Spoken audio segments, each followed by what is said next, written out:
Get your hands off my sterile tray. I've warned you before. Stay away from my instruments. This is your fault! You keep making the same mistakes! I'm sick of cleaning up after you! The trauma bay of Boston Central Hospital went dead silent at exactly 2:14 a.m. when Dr. Charles Sterling raised his hand and struck the dark-skinned janitor across the face. "Get your filthy hands off my sterile tray. You diversity hire, street rat," he hissed, his face twisted in self-righteous fury as the silver surgical instruments clattered loudly against the floor. The woman, an African-American cleaner in an oversized blue scrub suit, didn't flinch, didn't cry, and didn't raise her hand to her burning cheek. She slowly stood at her full height, her dark skin sharp under the harsh neon lights, and looked directly into his eyes with a terrifying, absolute stillness. Just behind him, the veteran chief of surgery, Dr. Thomas Vance, froze, his eyes locked on a thick, jagged shrapnel scar running along her left wrist, and his face drained of all color. "Sir," Thomas whispered, his voice trembling violently, "do you have any idea that the woman you just hit is the only battlefield surgeon alive who can stop this governor from bleeding out on your table?" The silence that followed was heavy and suffocating, punctuated only by the rhythmic beep of the cardiac monitors and the distant wail of oncoming emergency vehicles on Tremont Street. The bright, unforgiving fluorescent lights of Trauma Bay 4 cast harsh shadows across the room, exposing the stark reality of a split-second decision driven by unchecked privilege. Dr. Charles Sterling, a rising star in the thoracic surgery department, stood with his palm still extended, his chest heaving under his monogrammed white coat. He was 37 years old, a man whose career had been carefully manicured by Ivy League legacies and high society connections. To him, the world was divided into two distinct categories: those who performed the miracles and those who swept up the debris left behind. He looked down at the shattered glass vial of expensive synthetic clotting factor that had rolled near his leather shoes. The liquid, costing exactly $4,120 per dose, was spreading in a pale puddle across the clean tile floor. Charles had spent the last 3 hours trying to stabilize Governor Richard Kensington, who had been rushed into the facility after a catastrophic multi-vehicle collision on Interstate 90. The pressure was immense. The hospital board was already monitoring the situation from the administrative suites, and a dozen news trucks were parking outside the main entrance. In his mind, every second of delay was a threat to his future promotion as the youngest chief of thoracic surgery in the state.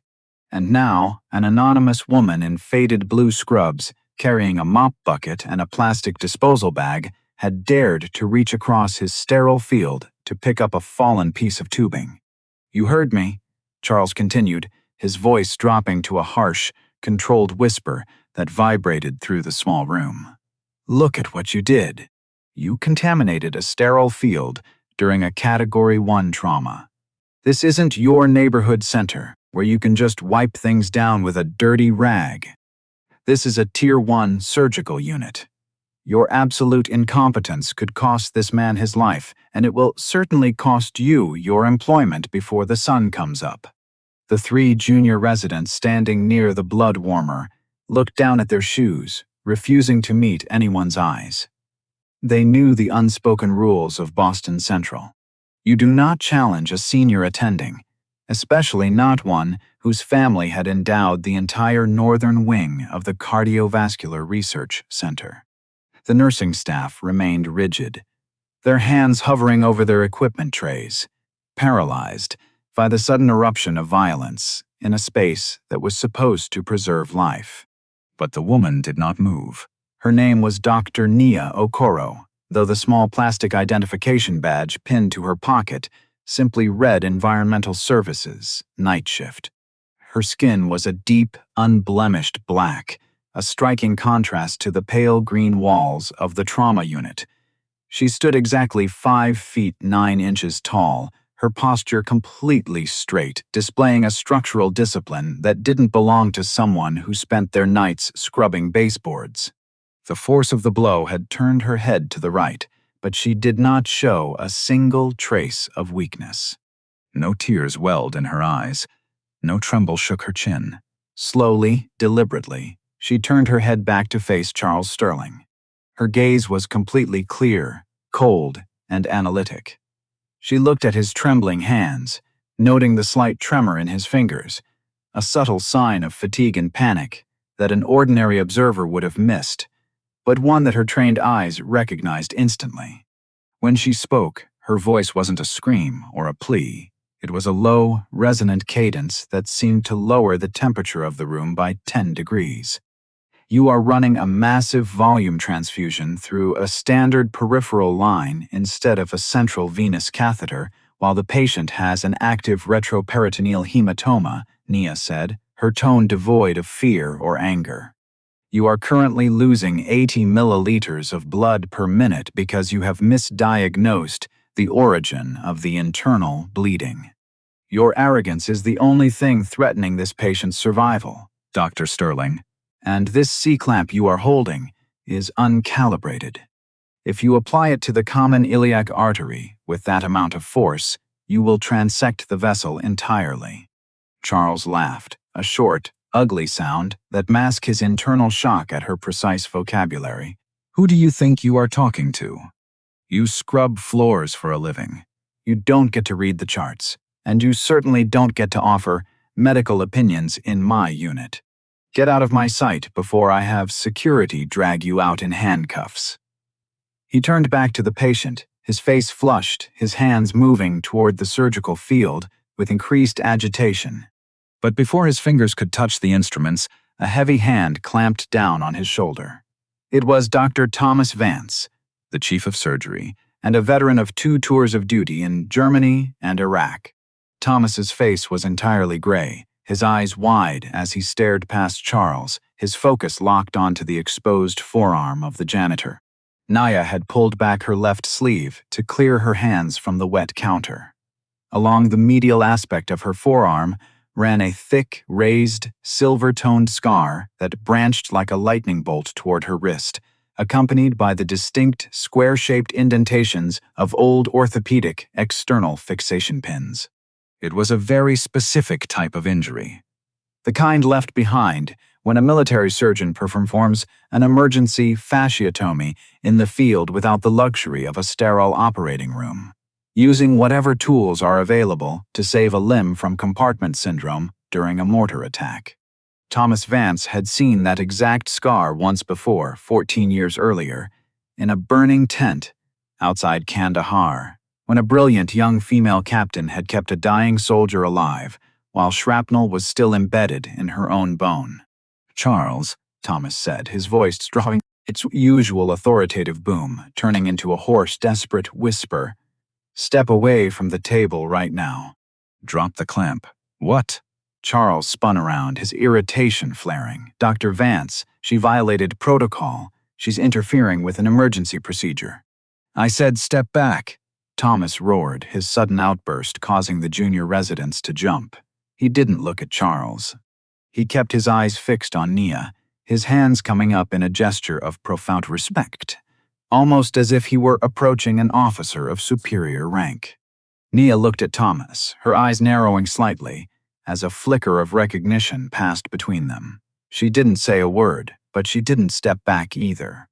The cardiac monitor above the governor's head suddenly changed its rhythm, the steady beeps transforming into a frantic, high-pitched alarm as the blood pressure reading on the digital display began to plummet rapidly, 74/40, then 68/35.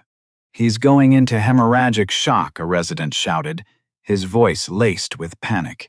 The internal pressure is dropping. We're losing the pulse. Charles panicked, reaching for the large internal clamps, his movements erratic. We need to open the chest cavity immediately. Prepare for an emergency thoracotomy. No, Nia said, her voice cutting through the noise like a scalpel through tissue. If you open his chest, The loss of intrathoracic pressure will cause immediate cardiac arrest. He doesn't have an intrathoracic bleed. It's a subdiaphragmatic rupture of the splenic artery. Charles didn't look up. Ignore her. Prepare the scalpel. Thomas Vance stepped between Charles and the table, his face set in stone. He turned to Nia, his voice thick with a mixture of dread and hope. Captain Okoro, he said, using a title that none of the hospital staff had ever heard associated with the night shift cleaning crew. The floor is yours. Let us rewind. Exactly 12 hours before the silver instruments clattered against the marble floor of Trauma Bay 4, the morning had begun with the quiet, mechanical precision that defined Naya Okoro's existence. At 2:15 p.m., the sun was casting long, pale shadows across the brick row houses of Roxbury, a historically working-class neighborhood miles away from the gleaming glass medical towers of the financial district. In her small, third-floor apartment, a space measuring exactly 450 square feet, there were no luxury items, no designer coats, and no framed diplomas hanging on the walls to announce her achievements to the world. The apartment was silent, save for the low, rhythmic hum of an old refrigerator and the faint sound of children playing in the street below. Nia sat at a small wooden kitchen table, her long, dark fingers wrapped around a plain ceramic mug of black coffee. She wore a faded gray cotton t-shirt and worn sweatpants, her hair pulled back tightly into a neat bun. On the table before her lay an old Lenovo laptop from 2018, its surface scratched, its screen showing a complex spreadsheet of medical supply costs and legal defense templates. For the past 7 years, this table had been the administrative headquarters of the Imani Medical Legacy Alliance, a small, fiercely independent nonprofit organization that Naya had founded with her own modest savings. The organization's mission was simple yet daunting, providing free medical advocacy, anatomical translation, and legal medical navigation for low-income workers and industrial laborers who had been discarded by insurance systems after sustaining debilitating injuries on the job. She never applied for state grants that required federal tracking of her clients' names, and she never sought public validation. She operated in the shadows because she knew that the moment a story became about the savior, the people who actually needed saving became invisible background characters. Her morning routine was a ritual of discipline learned in environments where a single lapse in concentration meant a body bag. She spent exactly 90 minutes reviewing the case file of a 42-year-old warehouse worker named Marcus Diaz, who had suffered a severe crush injury to his lumbar spine after a malfunctioning forklift dropped a 1,200-pound pallet of electronics. The corporate lawyers for the logistics company had denied his workers' compensation claim, citing a pre-existing condition and a technical clause buried on page 47 of his employment contract. Naya read through the dense medical jargon, her eyes scanning the MRI scans with the speed of an expert who had analyzed thousands of traumatic injuries. With precise, elegant logic, she drafted a 7-page clinical rebuttal that dismantled the insurance company's hand-picked evaluator's report, citing 3 obscure federal safety statutes from 2014. She did not sign the document with a title. She simply marked it as submitted by an authorized patient advocate. At 4:00 p.m., Nia began her physical preparation. She pulled back her left sleeve, exposing the jagged, silver-toned shrapnel scar that wrapped around her forearm like a permanent iron bracelet. She grabbed a small rubber resistance ball and squeezed it exactly 50 times, watching the tendons in her dark arm flex and tighten. The injury, sustained during a mortar attack on a forward operating base outside Kandahar 14 years earlier, had nearly cost her the arm entirely. A section of a buckled steel doorway had torn through her muscle and shattered the ulna while she was in the middle of performing an emergency thoracotomy on a 19-year-old private. She had refused to drop her instruments, finishing the arterial repair with her bone exposed, allowing her own blood to mix with the patient's until the field was stable. The military surgeons who reconstructed her arm told her she would never have the fine motor skills required for microsurgery again. They were wrong. She had spent a decade retraining her nerves through sheer, agonizing repetition until her hands were steadier than those of any chief of surgery in New England. By 10:30 p.m., Nia was standing in the basement locker room of Boston Central Hospital, pulling on the oversized, characterless blue scrub suit assigned to the Environmental Services night shift.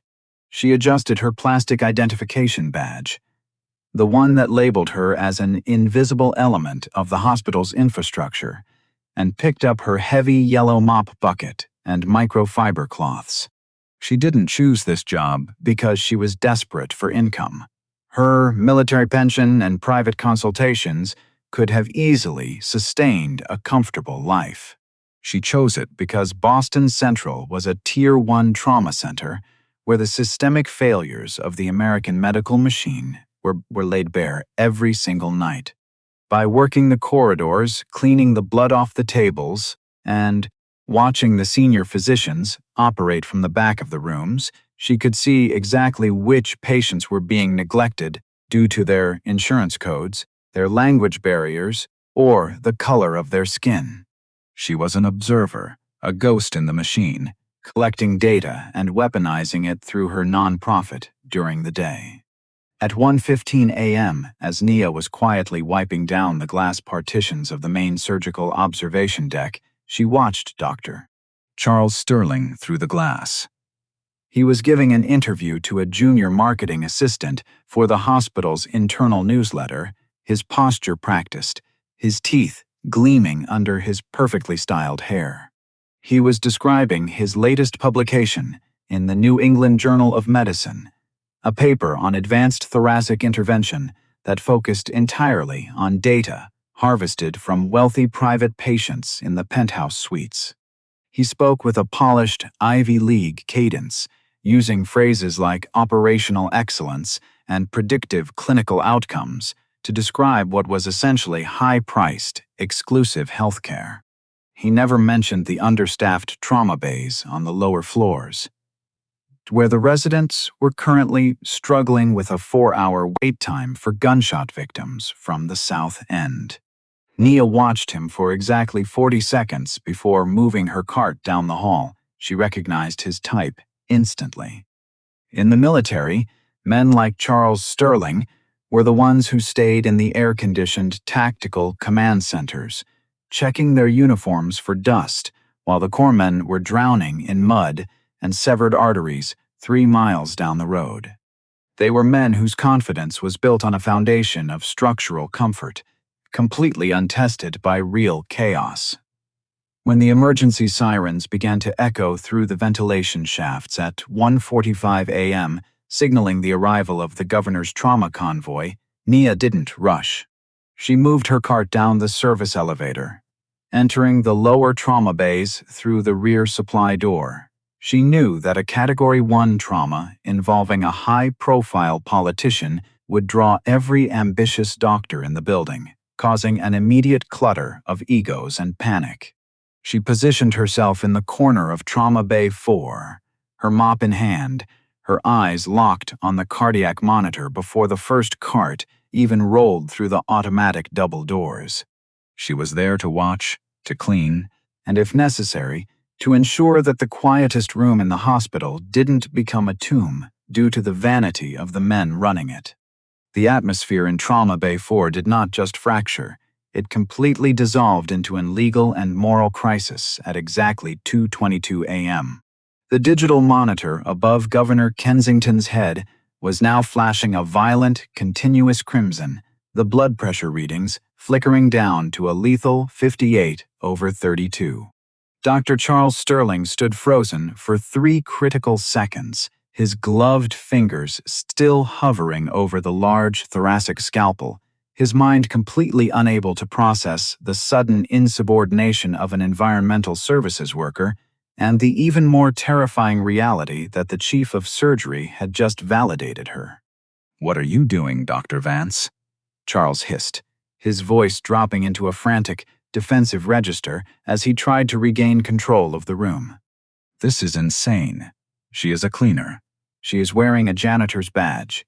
You are letting an unqualified civilian dictate a Tier 1 surgical procedure on the highest-ranking official in the state.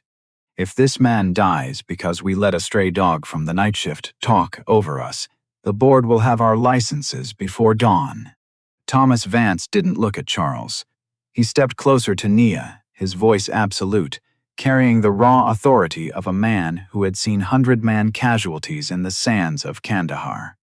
I am the chief of surgery in this hospital, Dr. Sterling, and under Section 14B of the Massachusetts Medical Emergency Act, I am invoking total administrative sovereignty over this theater. Captain Okoro is not a civilian. She was the chief medical officer of the 21st Forward Surgical Team. She has performed more emergency vascular reconstructions under mortar fire than you have in your entire air-conditioned life. Now shut your mouth and hand her the tray. The junior residents in the room looked as though the floorboards had opened beneath them.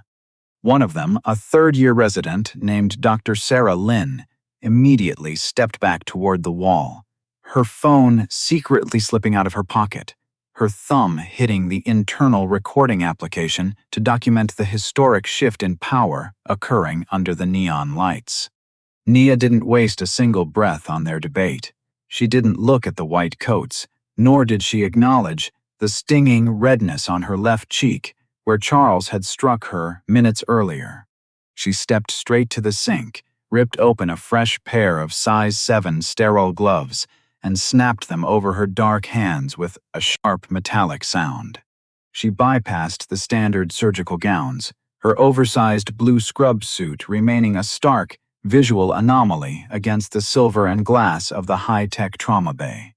"Give me a 10-gauge needle and a subcostal retractor," Nia commanded, her voice perfectly calm, projecting a level of command that immediately stabilized the panicked nursing staff. The lead trauma nurse, a veteran of 22 years named Eleanor, didn't hesitate. She looked past the pale, trembling doctor, Sterling, and slapped the steel retractor directly into Nia's gloved hand. Charles stepped forward, his face contorted in a desperate, self-righteous attempt to block her approach to the table. "I will call hospital security right now," he yelled, reaching for the wall-mounted internal intercom. "I am documenting this. This is a criminal violation of federal hospital protocol. You are arresting your own career, Dr. Vance." "Call them," Nia said, without looking up as she positioned herself at the left side of the bleeding governor. "Tell them to bring exactly $5,000 in liability insurance, because if you touch this patient again, you will sever the mesenteric vein, and his family will own your father's research center by next week." She didn't use a scalpel. With a movement so precise it looked mechanical, she used her long, dark fingers to palpate the lower left quadrant of the governor's abdomen, passing the swollen, purple bruising of the seatbelt impact. She didn't open the chest as Charles had frantically planned. Instead, she made a sharp 2-inch incision just below the ribs, sliding her left hand directly into the dark, pooling blood of the peritoneal cavity. The room went completely breathless. The only sounds now was the wet metallic squelch of tissue and the frantic, high-pitched beeping of the cardiac monitor. Charles stood with his hand hovering over the intercom receiver, his mouth open, waiting for the patient's heart to stop, waiting for the flatline that would prove his prejudice right. But the flatline never came. Nia's fingers moved inside the dark space with absolute certainty, bypassing the standard anatomical maps, navigating through the blind, blood-soaked tissue through sheer tactile memory. Her silver shrapnel scar flexed against her blue sleeve. Suddenly, her fingers stopped. She had found it. The tiny hidden tear in the splenic artery that had been masked by the larger retroperitoneal hematoma. "Suction, now," Nia ordered. Eleanor applied the tip of the suction tube. The dark pool cleared, revealing Naya's finger perfectly occluding a major arterial tear, stopping a hemorrhage that would have emptied the governor's vascular system within 4 minutes. "Hand me a 40-proline suture on an atraumatic needle," Nia said, her voice dropping into a rhythmic cadence that belonged to a battlefield bunker, not an elite Boston operating room. "And Dr. Sterling, if you want to be useful, hold this retractor at exactly 45 degrees. If your hand shakes by even 2 millimeters, you will tear the liver capsule." Charles looked at the chief of surgery, his face completely pale, his eyes wide with a mixture of intense humiliation and professional terror. He realized that if he walked out now, he would be guilty of abandoning a critical patient during an authorized procedure. If he stayed, he was nothing more than an assistant to an invisible woman who swept the floors he walked on. Slowly, his hands shaking violently under his monogrammed cuffs, the rising star of Boston Central stepped forward, took the cold steel handle of the retractor from Nia's hand, and held it exactly where she told him to. The system of unchecked privilege that had protected him his entire life had just been drafted into the service of an unbending, dark-skinned master of medicine. The turning point of the legal and institutional crisis arrived exactly 48 hours later inside the main executive conference room on the 10th floor of Boston Central Hospital. The space was a masterpiece of corporate architecture, featuring an expansive mahogany table that had cost exactly $32,450, surrounded by floor-to-ceiling glass windows that looked out over the historic skyline of the city. The atmosphere inside was thick with tension, smelling of expensive espresso and cold anxiety. Dr. Charles Sterling sat at the lower end of the table, his face completely pale, his hands tightly gripping a manila folder that contained his formal internal incident report. His father, Dr. Richard Sterling Sr., a powerful member of the hospital's board of trustees who owned a multi-million-dollar cardiovascular patent portfolio, sat directly beside him, his expression dark and defensive. At the head of the table sat the hospital's chief executive officer, a cold, numbers-driven administrator named Victoria Vance, along with 3 corporate defense attorneys whose sole job was to minimize the institution's exposure to federal lawsuits. "This entire proceeding is an absolute farce," Richard Sterling Sr. announced, his voice booming across the quiet room as he slammed his palm against the mahogany wood. "My son is a board-certified thoracic surgeon who has brought millions of dollars in research endowments to this facility. Are we seriously convening a disciplinary board because he exercised standard clinical control over a common maintenance worker who violated a sterile field? The video circulating on the internet is a contextual distortion. It was a high-pressure environment, a Category 1 trauma involving the governor. Charles was protecting the patient from an unvetted, unauthorized individual who had no business touching a surgical tray." Charles nodded quickly, his eyes fixed on the table, trying to project a sense of professional righteousness that he no longer felt inside. "Yes," he muttered, his voice slightly hollow. "The footage doesn't show her initial interference. It doesn't show the chaos. I was acting in good faith to preserve the life of Governor Kensington." The door at the back of the conference room opened with a sharp mechanical click. Dr. Thomas Vance stepped into the room, his face set in stone, carrying a secure government-issued encrypted tablet. Behind him walked Dr. Nia Okoro. She was no longer wearing the oversized blue scrub suit of the night shift.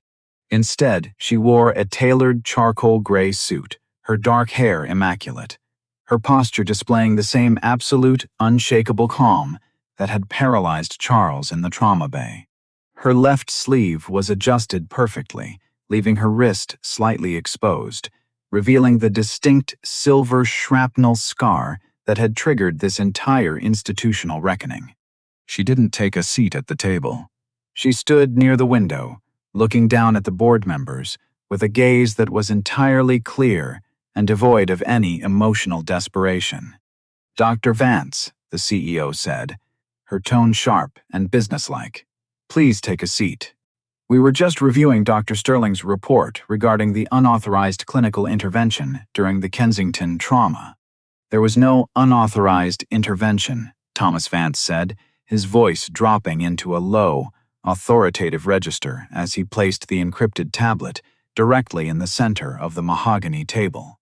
"What occurred in Trauma Bay 4 was a masterclass in battlefield vascular reconstruction performed by the actual patent holder of the surgical protocol. Charles was failing to execute. He hit a button on the tablet, projecting a high-definition, classified military record onto the large digital display screen on the wall. 14 years ago, Thomas continued, pointing to a scanned document dated October 12, 2012, the Department of Defense authorized a special research grant of $8,500,000 to developing an advanced subdiaphragmatic arterial suturing technique for field trauma. The lead developer of that protocol, the exact protocol that saved Governor Kensington's life 48 hours ago, was Captain Dr. Nia Okoro, Chief Medical Officer of the 21st Forward Surgical Team. She is not an unqualified civilian, Richard. She is a retired lieutenant colonel who has spent the last 7 years working under a pseudonym in our Environmental Services Department to observe how our luxury tier units treat low-income patients. The room went completely breathless. The corporate defense attorneys immediately leaned forward, their eyes widening as they scanned the federal documents, the military combinations, and the digital signature on the cryptographic key that matched the hospital's own internal trauma software database. Charles felt the blood completely drain from his lips. He looked from the projection screen to Nia, his mouth opening slightly, but no sound coming out. The woman he had publicly called a diversity hire street rat wasn't just a competent doctor. She was the architect of the very medical standards that had defined his own residency training. The layers of the reveal did not stop there. Thomas Vance swiped the screen, bringing up a separate set of internal hospital files that had been pulled from the archive by an independent compliance officer that morning. But let us look at how Dr. Charles Sterling became the youngest attending. "In this department," Thomas said, his voice carrying a cold, cutting precision. 3 years ago, our hospital received a proprietary dataset regarding synthetic clotting factor efficiency, the very data that Charles used to secure his $2,000 federal research endowment. That data was leaked from a nonprofit organization called the Imani Medical Legacy Alliance. It was stolen from their private server by a data broker hired by a firm connected to the Sterling Family Foundation. Charles didn't invent the protocol he published in the New England Journal of Medicine. He plagiarized it from the clinical research files of Dr. Nia Okoro, who had been treating warehouse workers in Roxbury for free. The elder Sterling stood up so fast his leather chair rolled back against the wall. "This is a defamatory accusation. You have no legal standing to make these claims before this board." "We have total standing," one of the hospital's senior corporate attorneys whispered, his voice shaking slightly as he looked at a real-time notification on his own tablet. "Dr. Vance isn't the only one who has these files. The federal prosecutor's office for the District of Massachusetts just issued a formal subpoena for all records connected to Charles Sterling's research grants. The video of the slap has already reached 11,000 views on YouTube, and the public outcry has forced the state licensing board to open an immediate investigation into structural discrimination and data theft within this institution. The sitemaps of power that had protected Charles his entire life were collapsing in real time, bared to the bone by a slow accumulation of convenient silences that had finally been shattered by a single afternoon video. The CEO looked at the numbers on the screen, the projected loss of federal funding, the sharp 18% drop in the hospital's charitable donations over the last 48 hours, and the irrefutable evidence of plagiarism. She looked at Charles, her face entirely devoid of the administrative warmth she usually projected. "Dr. Sterling," she said quietly, "you are suspended immediately pending termination. Your clinical privileges are revoked, and our legal team will not be representing you or your family foundation in the upcoming federal inquiry." Charles sat in absolute stunned silence. He looked at his father, but the elder Sterling was already turning away, his mind frantically calculating how to protect his own corporate assets from the oncoming legal storm. The young surgeon looked up at Nia, his voice cracking, as he finally spoke. "Why? If you had all this power, if you were the author of the code, why were you sweeping the floors? Why didn't you just tell me who you were before everything happened?" Nia took a single step forward, her dark eyes locking onto his with a clarity that dismantled the last remnants of his arrogance. "Because if I told you who I was, you would have treated me with respect out of fear, Mr. Sterling," she said, her voice a low, resonant whisper that echoed through the glass conference room.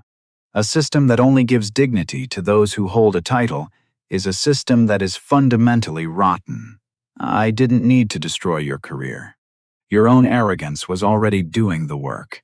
I simply stood there and allowed your actions to meet their natural consequence." 6 months later, the physical-cultural landscape of Boston Central Hospital had been completely restructured. The northern wing of the Cardiovascular Research Center no longer bore the name of the Sterling Family Foundation. The brass letters had been removed, replaced by a simple inscription that read, "The Amani Trauma and Health Equity Initiative." The 10th floor executive boardroom had been converted into an open-access training clinic, where residents from all backgrounds were judged solely on the precision of their clinical output and the empathy of their care, rather than their high society pedigrees.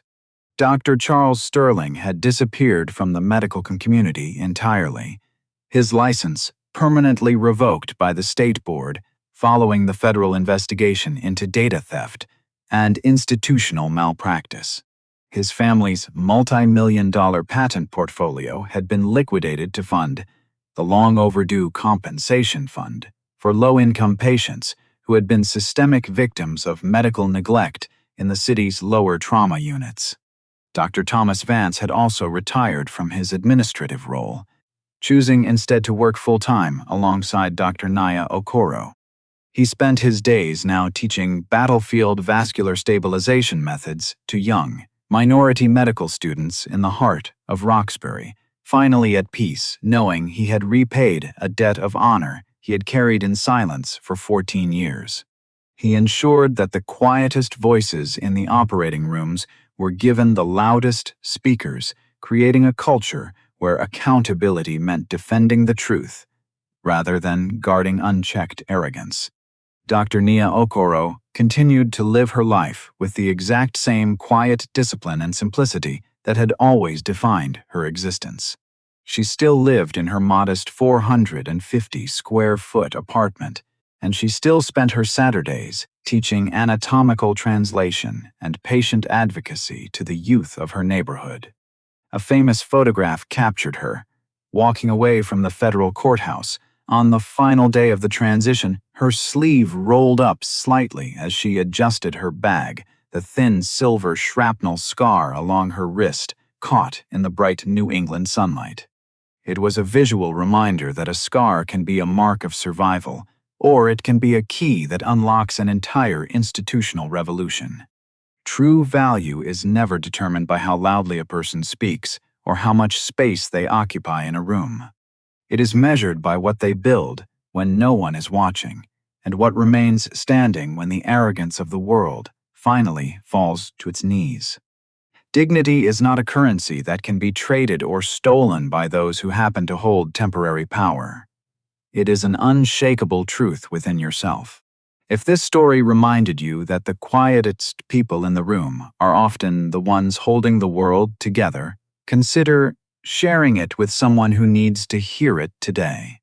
Now, look closely at the entire sequence of events we just witnessed. If you were one of those junior residents sitting in that trauma bay, would you have remained silent to protect your career, or would you have stood up before the surgical scar was ever revealed? How many people in your own life are you currently overlooking, simply because they don't wear the uniform of success? Let us know your thoughts in the comments below. And for those who watched carefully, there is a subtle detail at exactly 1432 where Charles's assistant makes a choice that changes the legal outcome of the entire case. Tell us if you spotted it.